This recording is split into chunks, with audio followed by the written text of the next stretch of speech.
اس قمیص کی خوشبو سے یعقوب علیہ السلام نے بے ساختہ کہا تھا کہ میرے بیٹے یوسف کی قمیص ہے، اور جسے آنکھوں سے لگا کر یعقوب علیہ السلام کی اندھی آنکھوں میں بینائی واپس آ گئی تھی۔ صنعت تکرار: کلام میں ایک لفظ یا الفاظ کو تکرار کے ساتھ یعنی بار بار استعمال کرنا۔ مثال کے طور پر، روتے روتے کون سو گیا خاک پر، ہنستے ہنستے کس کا جھولا رہ گیا۔ روتے روتے اور ہنستے ہنستے یہ صنعت تکرار ہے۔ آدمی آدمی سے ملتا ہے، دل مگر کم کسی سے ملتا ہے۔ آدمی آدمی اور ملتا ہے، یہاں پر صنعت تکرار ہے۔ سوال نمبر 9، ایک ایک مثال دے کر کنایا اور مجاز مرسل کی وضاحت کریں۔ کنایا کے لغوی معنی چھپی ہوئی بات کے ہیں۔ اصطلاح میں کنایا ایسے لفظ یا لفظوں کے مجموعے کو کہا جاتا ہے جو مجازی یا غیر حقیقی معنوں کے لیے استعمال کیے جائیں۔ مثال سے سمجھتے ہیں، اس کو کالے نے کاٹا۔ کالا یہاں سانپ کو کہا گیا ہے، ٹھیک ہے، سانپ اس جملے میں کنایا ہے۔ بیٹے کو عرصے بعد دیکھ کر ماں کا کلیجہ ٹھنڈا ہوا۔ کلیجہ ٹھنڈا ہونا یہاں کنایا ہے، جس سے مراد ہے خوشی اور راحت ملنا۔ مجاز مرسل یہ علم بیان کی تیسری شاخ ہے۔ اصطلاح میں یہ وہ لفظ ہے جو اپنے حقیقی معنوں کی بجائے مجازی معنوں میں استعمال ہو اور حقیقی و مجازی معنوں میں تشبیہ کے علاوہ کوئی اور تعلق ہو۔ اچھا، حقیقی معنی اور مجازی معنی کیا ہوتے ہیں یہ بھی میں آپ کو بتا دیتی ہوں۔ حقیقی معنی میں لفظ اپنے اصل اور حقیقت مطلب میں استعمال ہو، یعنی جو حقیقت کے مطابق ہو۔ جیسے کہیں گے سورج نکلا تو اس کا مطلب ہے کہ واقعی میں سورج طلوع ہوا۔ مجازی معنی میں وہ لفظ اپنے اصل مطلب سے ہٹ کر کسی اور مطلب میں استعمال ہو، یعنی اشارے کے طور پر استعمال ہو یا اس سے تعلق رکھتا ہو۔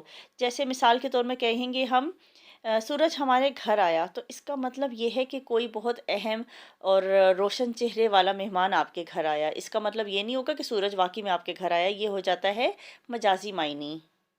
مجاز مرسل کی مثال، خاتون آٹا گوندھ رہی ہے۔ یہاں آٹا اپنے حقیقی معنوں میں استعمال ہوا ہے، یعنی آٹے سے مراد آٹا ہی ہے۔ احمد چکی سے آٹا پسوا لایا ہے۔